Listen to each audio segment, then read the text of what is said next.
Il est la plus grande révélation de cette CAN, la meilleure CAN que l'Afrique ait connue jusque-là.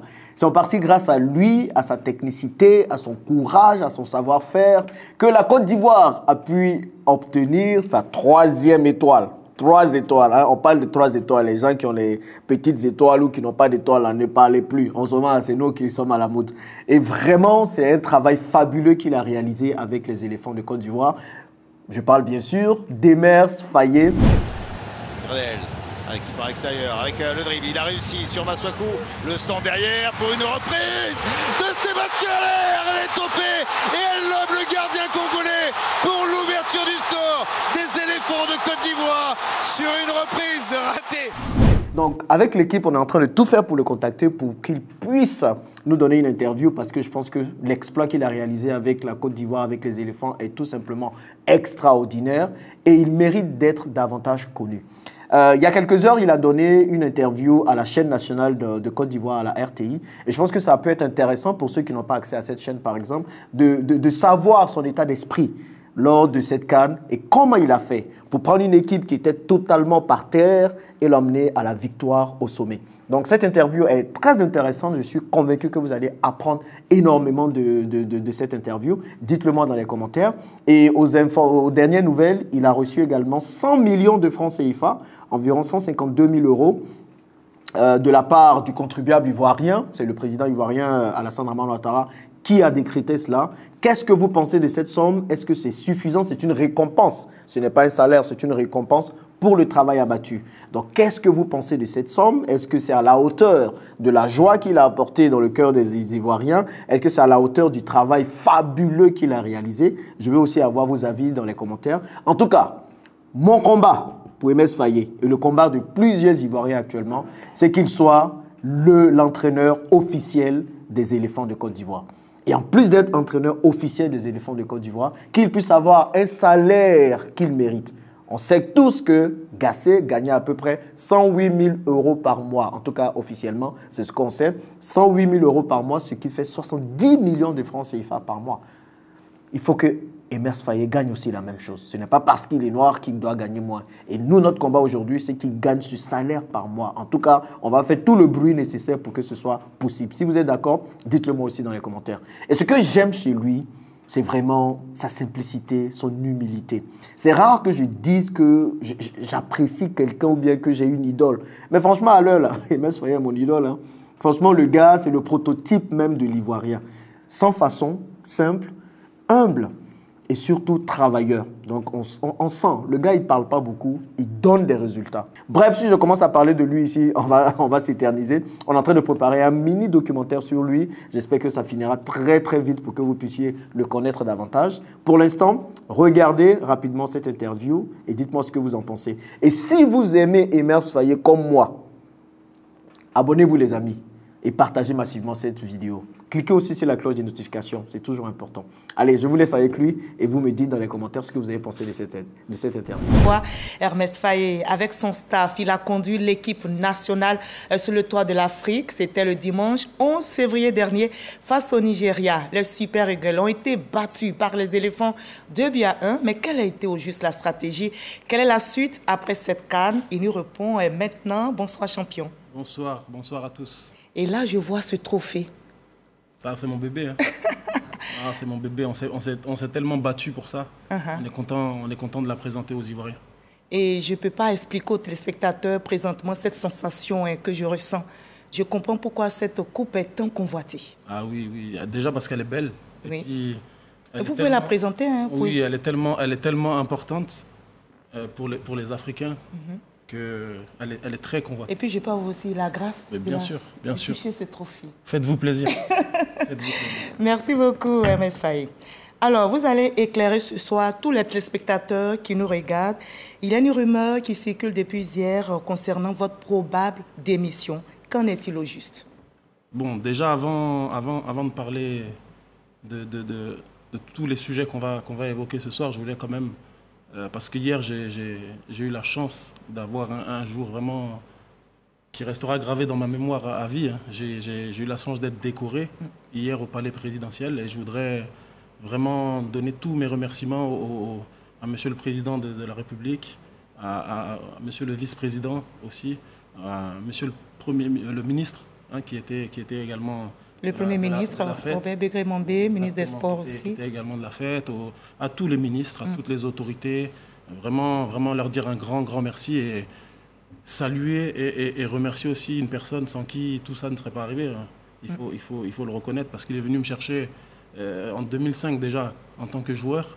Il est revenu me chercher encore en 2021 en tant qu'entraîneur. C'est le président de la fédération, Idriss Diallo, donc, que je remercie. Il ne faut surtout pas que j'oublie de remercier et féliciter aussi parce qu'ils ont été très, très importants dans notre sacre. C'est la population ivoirienne, c'est nos supporters qui nous... Tous ces supporters qui s'arrachaient les tickets. Vraiment, ils ont joué leur rôle. Ouais. Ils ont joué leur rôle, ils nous ont permis d'aller chercher ce titre qui a été très, très difficile à... Et je sais que c'était tellement au stade de Boaké où ils ont scandé, ou bien à Yamoussoukro, je ne sais pas, où ils ont scandé l'hymne national. C'est ça, c'était à Yamoussoukro.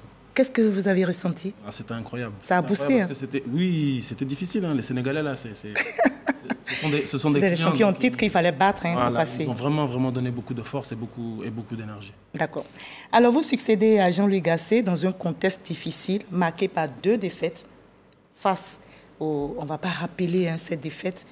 Ces 2 défaites des éléphants qui compromettaient notre qualification au prochain tour. Qu'est-ce qui vous motive à accepter cette grande responsabilité?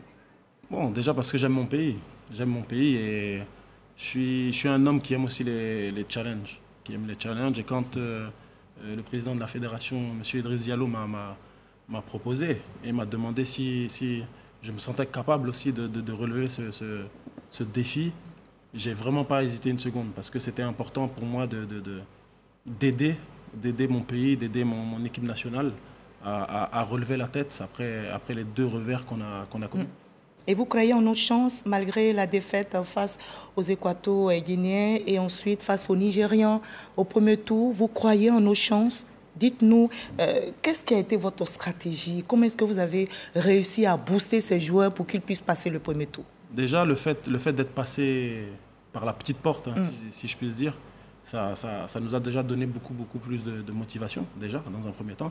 Puis après, quand on est nous, arrivés devant les joueurs pour notre première séance d'entraînement avec mon staff, on leur a d'abord parlé de confiance. Okay, il fallait qu'ils retrouvent la confiance parce que c'est de très, très bons joueurs. On peut dire que la chance nous avait souri avec le Maroc et ça nous a permis d'aller dépasser le premier tour. Je remercie aussi d'ailleurs nos frères marocains pour cette victoire contre la Zambie qui nous a permis de nous qualifier.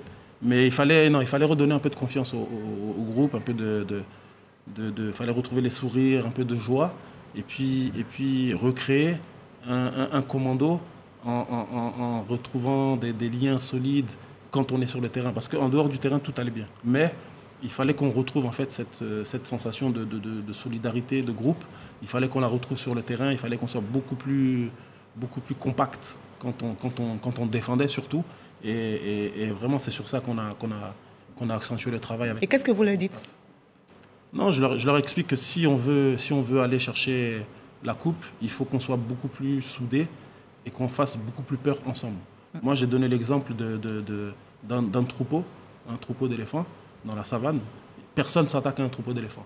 On peut s'attaquer à un éléphant qui est seul, mais on ne peut pas s'attaquer à un troupeau d'éléphants. Donc c'est un peu l'image que je leur ai donnée pour leur donner vraiment cette envie de jouer les uns pour les autres. Alors, vous prenez une équipe, je l'ai dit, vous allez répondre encore à cette question, qui était presque, je vais dire, qui sortait presque de la compétition. Alors, en ce moment, on vous dit de prendre l'équipe nationale. Vous faites confiance à quoi? Vous comptez sur quoi? Moi, je fais confiance aux joueurs. Ça fait 1 an et demi que je suis avec eux. Je les connais très très bien, ils me connaissent très très bien aussi. Je sais que ce qu'ils ont montré au premier tour n'est pas le vrai visage de ce qu'ils sont capables de faire. Donc j'ai confiance en ça, je m'appuie sur ça, mais j'ai juste besoin de leur redonner un peu de confiance. Et il y avait des joueurs, on le sait, on ne va pas rappeler les noms, qui étaient sur les bancs de touche, qui ne jouaient pas. Vous arrivez et vous prenez le risque de les faire jouer. Non, c'est pas un risque. C'est pas un risque. J'ai pris aucun risque en faisant jouer les joueurs que j'ai alignés. Quand vous parlez de Max Gradel, oui. Par exemple d'Aler, d'Adingra. Aller et Adingra, c'était différent. Aller et Adingra étaient blessés. Oui, mais vous les faites jouer. Oui, parce qu'ils étaient aptes à jouer. Alors qu'au début de la compétition, ils n'étaient pas aptes à jouer. Mais Jean-Michel Seri, que j'ai connu à Nice, que j'ai côtoyé à Nice, que je connais très très bien. Il y a Odilon Kosonou aussi. En fait, non, c'est des joueurs que je connaissais. C'est des joueurs que je connaissais et que j'avais juste envie de redonner un peu de confiance parce que je savais ce qu'ils étaient capables d'apporter. Vous avez foi en leurs compétences. Ah non, ça, c'est clair. Alors, si vous deviez décrire ce parcours comme leçon de vie, Ernest Faye, que diriez-vous? Que la vie est un combat. La vie est un combat. On a été gagner cette coupe dans la douleur, dans la souffrance, mais c'est à l'image de la vie. La vie, on n'a rien sans effort. Donc, il ne faut jamais rien lâcher. De la première à la dernière minute, tant que l'arbitre n'a pas sifflé la fin du match, il faut continuer à y croire. Même si on est mené 1-0, 2-0, il faut continuer à y croire, il faut continuer à faire les efforts pour revenir, parce que c'est qu'en faisant les efforts qu'on se donne des chances de revenir. Quelles sont vos relations avec le président de la FIF? Très très bonne, très très bonne. Comme je l'ai dit tout à l'heure, il est venu me chercher en 2005, quand j'étais joueur. Hein. Pour l'anecdote, on faisait un match amical. Moi, j'étais à Nantes à l'époque. Donc, je suis né à Nantes. J'ai fait toute ma formation à Nantes. Et en 2005, on fait un match amical contre la sélection de Côte d'Ivoire. Donc, avec le FC Nantes à cette époque. Et à la fin du match, le président Idriss vient me voir et me dit « Mais toi, Faye, t'es ivoirien ou t'es sénégalais ?» Je dis « Non, non, c'est pas Faye, c'est Faye. » C'est ça. Et je suis ivoirien. Et à partir de ce moment-là, il a tout fait pour que j'intègre l'équipe nationale de Côte d'Ivoire. Et encore en 2021, en tant qu'entraîneur, c'est lui qui est venu me chercher. J'étais à Clermont avec la réserve. C'est lui qui est venu me chercher et qui m'a permis de venir soulever cette coupe.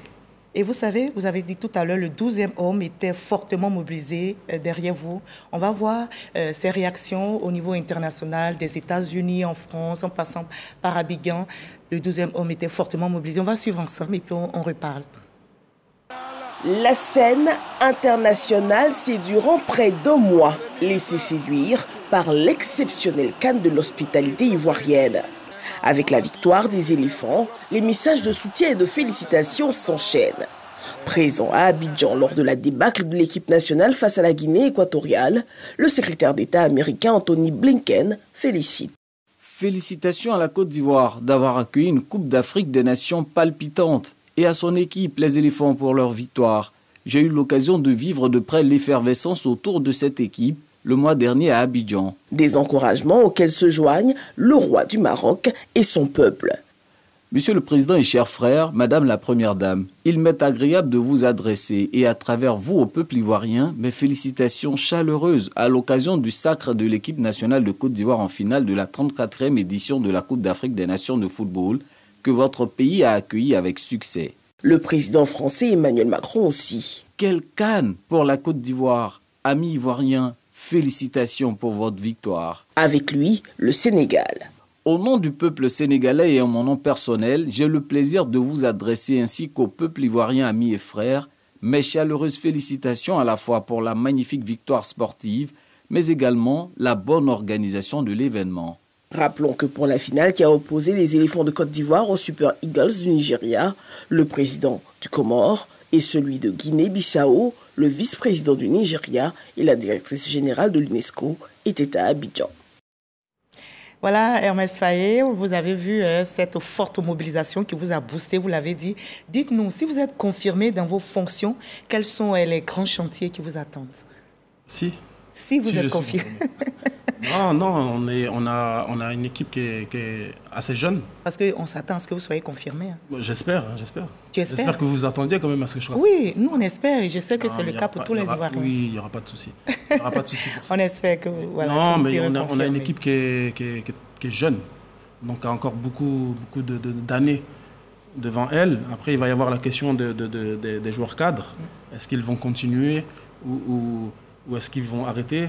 Ça, c'est des discussions que je dois avoir aussi avec eux.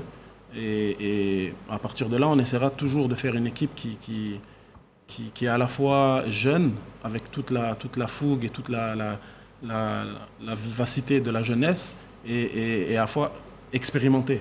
Parce que pour gagner des compétitions comme la CAN, comme la Coupe du Monde, il faut avoir de l'expérience dans l'équipe. Donc on continuera à faire une équipe avec un mélange entre les jeunes et les joueurs expérimentés. Et en comptant aussi sur ceux qui ont joué pour cette CAN?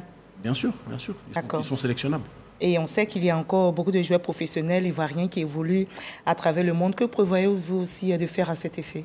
Moi, en fait, le fait que j'étais avant avec les U23, responsable de cette équipe, fait qu'on a un long panel de joueurs ivoiriens qui sont en Europe, qui sont sélectionnables, qui ont beaucoup de qualité. Donc on va continuer à les suivre, continuer à suivre leurs performances. Et à chaque rassemblement, on fera la sélection des joueurs les plus méritants. Et on a déjà les échéances à venir, notamment la CAN 2025 au Maroc. On a aussi le Mondial 2026. Vous y songez? Oui. Ça, c'est deux priorités. Deux priorités, pourquoi? Parce que pour la CAN, on est tenant du titre maintenant. On a ce joli bébé à remettre en jeu au Maroc, qui est notre pays frère. C'est ça. Qui va organiser une très belle CAN, j'en suis sûr. Et on aura vraiment à cœur de remettre notre titre en jeu de la meilleure des manières. Et le chef de l'État l'a dit hier. Exactement. Oui, il n'y a jamais eu 2 sans 3. On aura 3, on aura 4, on aura 5. On aura 4. Il a dit que la coupe reste pendant plusieurs années encore. Exactement. Elle va chez nos frères, mais on revient avec. Donc on va juste leur présenter et puis on revient avec. C'est ça. Et puis il y a la Coupe du Monde aussi. Il y a la Coupe du Monde 2026. Parce qu'on n'était pas à la dernière Coupe du Monde en 2022. Et une Coupe du Monde sans la Côte d'Ivoire, c'est une tâche. C'est une tâche et il faut absolument qu'on y soit. Donc voilà, c'est les deux gros chantiers, les deux gros objectifs qui sont dans ma tête. D'accord. Hermès Faé, regardez les téléspectateurs droit dans les yeux. Beaucoup s'interrogent encore, ils disent qu'ils n'ont pas bien compris. Est-ce que Hermès Faé a démissionné, oui ou non? Non, jamais. Dites-le. Jamais. Regardez-les et dites-le. Jamais. Ce sont que des rumeurs qui sont complètement fausses. Comme j'ai dit tout à l'heure, j'ai vécu une journée hier que je n'oublierai jamais. C'est pas pour démissionner le même jour. Ça, c'est pas possible. Donc non, ce sont des rumeurs. Je serai toujours là en mars sur le banc des éléphants et je continuerai. Comme j'ai dit, je préparerai les deux grosses échéances qui vont arriver, qui sont très importantes pour le foot ivoirien. Merci beaucoup, Hermès Faé. On va rappeler encore, il règne une belle ambiance au sein du staff, belle ambiance également avec le président de la FIF. Les relations sont bonnes? Elles sont très bonnes. Merci beaucoup, merci d'avoir été avec nous sur ce plateau. Merci pour l'invitation, merci beaucoup. Ça me fait vraiment plaisir d'être là, d'être devant mes compatriotes et de clarifier les choses, parce que c'est important aussi de clarifier. Comme je ne parle pas beaucoup aussi sur les réseaux, c'est important que je vienne dire des vérités. Et justement, on vous a vu, vous ne parlez pas, mais sur le terrain, on vous a vu manifester vivement votre joie. Voilà, quand on était qualifié pour les prochains tours et surtout quand on a eu la coupe, alors là, on a tous festoyé. Merci beaucoup d'avoir été avec nous. Vous regardez ce 12e homme droit dans les yeux. Qu'est-ce que vous avez à leur dire? On peut dire qu'on a un commando désormais et qu'on peut aller à la conquête de Dame Coupe encore en 2025. Exactement. On a un commando, mais le commando a besoin de vous. Okay? Restez comme vous avez été tout au long de cette CAN. Vous nous avez soutenus, vous nous avez portés, vous nous avez donné beaucoup de force. Donc, continuez comme ça. On a vraiment besoin de vous. Merci beaucoup. Merci. Merci d'avoir été